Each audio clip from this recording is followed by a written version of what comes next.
Sehingga ini adalah perkara pokok, perkara dasar yang semestinya kita ingat-ingat, kita perhatikan, senantiasa kita ulang dan kita ulang.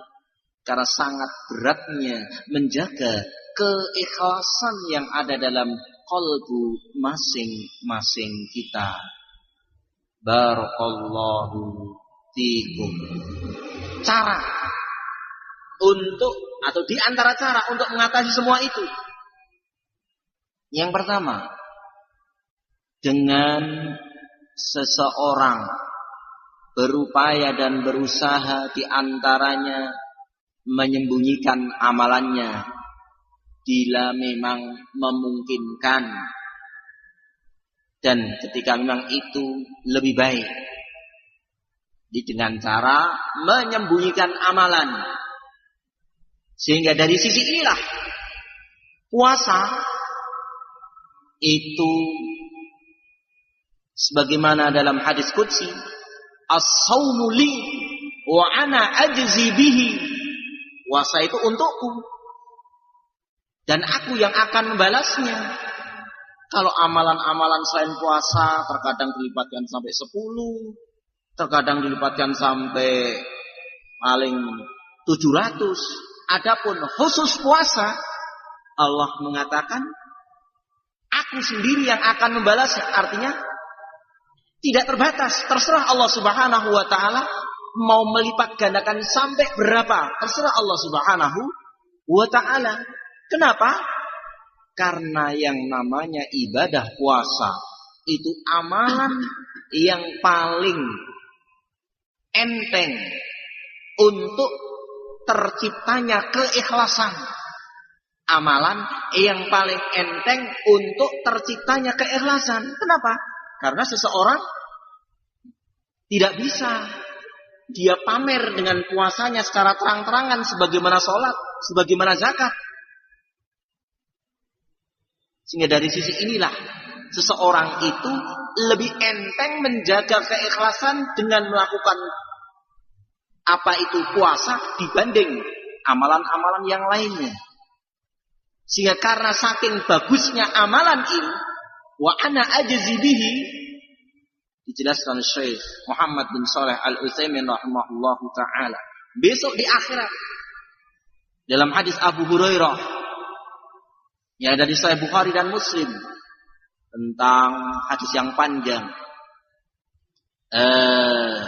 Rasulullah sallallahu alaihi wasallam mengatakan, "Atadruna manil muflis?" Tahukah kalian siapa yang disebut dengan orang yang bangkrut? Kemudian para sahabat menjawab, "Man la dirhama wala mata." Orang yang tidak punya harta, tidak punya perhiasan, itu muflis, itu orang yang pailit. Maka kemudian Nabi sallallahu alaihi wasallam mengatakan, "Al-muflisu min ummati man ya'ti yaumal qiyamati bis-shalah waz-zakah walakin qad syatama hadza wa akhadha mala hadza wa daraba hadza al-hadits." Yang disebut orang bangkrut dari kalangan umatku adalah, atau hakikat orang yang bangkrut dari kalangan umatku adalah orang yang datang dengan membawa setumpuk pahala sholat. Akan tetapi dia ketika hidup di dunia pernah ngambil harta orang ini dengan cara yang tidak betul, maka pahala sholatnya akan diberikan kepada orang yang pernah dizoliminya. Pahala sholatnya akan diberikan kepada orang yang pernah dipukulnya, dan seterusnya. Demikian pula pahala zakat. Dia zakat mendapatkan ganjaran yang berlipat-lipat, tapi karena di dunia dia orang yang zalim, dia orang yang pernah menuduh orang lain dengan tanpa bukti, maka akan diambil ganjaran zakatnya, diberikan kepada orang yang dituduhnya, diberikan kepada orang yang dizaliminya, dan seterusnya. Illa siyam, kecuali ganjaran puasa. Kecuali ganjaran puasa, maka Allah Subhanahu wa taala tidak akan memberlakukan besok di akhirat seperti amalan-amalan yang lainnya. Tidak akan amalan ganjaran puasa kita diberikan kepada orang lain. Ini karena saking agungnya amalan puasa. Kenapa? Karena amalan puasa itu amalan yang paling gampang untuk terciptanya keikhlasan karena bentuknya tersembunyi. Sehingga salah satu cara atau kiat untuk menjadikan ikhlas adalah menyembunyikan amalan. Yang kedua, dengan seseorang ma'rifatu ma'adahullahu minan ni'am lil muwahhidi, dengan cara mengetahui perkara-perkara yang Allah Subhanahu wa taala siapkan untuk orang-orang yang ikhlas. Dengan seseorang belajar, dari belajar akhirnya dia ngerti pahala, keutamaan, janji-janji yang Allah akan berikan untuk siapa? Untuk orang-orang yang ikhlas. Bagaimana keindahan surganya Allah, bagaimana nikmatnya an-nadhar ila wajhillah. Sehingga dengan perkara-perkara ini yang akan mendorong untuk seseorang ikhlas dalam beribadah kepada Allah.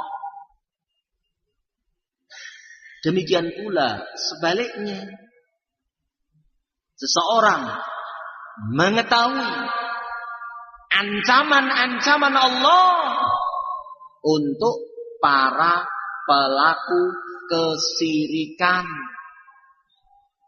berupa ancaman nerakanya, yang siksa neraka teringannya, sebagaimana hadis Sahih Muslim, la rajulun yanta'ilu bina'laini minan nar yaghli minhuma dimahuhu. Seseorang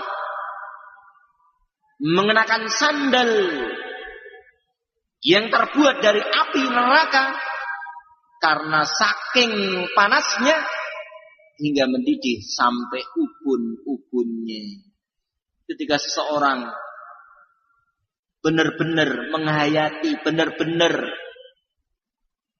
memahami hadis ini, tentunya dia akan ketakutan kalau melakukan kesirikan, kalau beramal untuk selain Allah Azza wa Jalla. Perkara yang setelahnya, dengan seseorang ma'rifatu ma yafirru minhu syaitan, mengetahui perkara-perkara yang dengannya syaitan itu lari dari kita. Mengetahui perkara-perkara yang dengannya syaitan itu lari dari kita. Karena sumber kesirikan itu datangnya ya dari setan itu. Maka dengan kita belajar mengkaji perkara-perkara yang dengannya setan bisa lari, itu perkara yang akan menjadikan mudahnya untuk tercipta keikhlasan. Apakah dengan mulazamatu zikrillah, terus menerus berzikir kepada Allah, zikir pagi, zikir sore, azkaru rawatib, habis sholat dan seterusnya, berupaya untuk senantiasa lisanuka ratban min dzikrillah, berupaya untuk senantiasa lisan ini basah dengan berzikir kepada Allah Subhanahu wa taala, menjauhi tempat-tempat di mana bercokolnya syaitan. Kemudian yang setelahnya, dengan seseorang berdoa, memohon kepada Allah Subhanahu wa taala, Allahumma inni a'udzubika an usyrika bika syai'an a'lamu wa a'udzubika an usyrika bika syai'an la a'lamu. Ya Allah, aku mohon perlindungan kepadamu dari melakukan kesirikan dalam keadaan aku sadar kalau itu syirik. Demikian pula aku mohon perlindungan kepadamu dari melakukan kesirikan dalam keadaan aku nggak tahu kalau ternyata itu kesirikan. Ini doa yang semestinya diulang dan diulang. Kemudian juga kiat yang lain dengan seseorang berupaya untuk belajar agar tahu keagungan Allah Subhanahu wa ta'ala. Akan ngerti maha besarnya Allah Subhanahu wa ta'ala, maha kayanya Allah Subhanahu wa ta'ala. Kenapa? Karena di antara penyebab kesyirikan itu adalah seseorang minta dipuji oleh orang yang kaya, minta disanjung oleh orang yang berpangkat.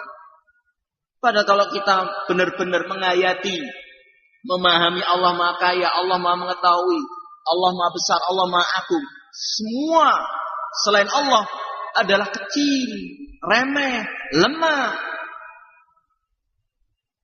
Ketika seseorang misalnya firar min damin nas, takut kalau dicela manusia, kamu lebih takut untuk dicela Allah atau lebih takut untuk dicela manusia?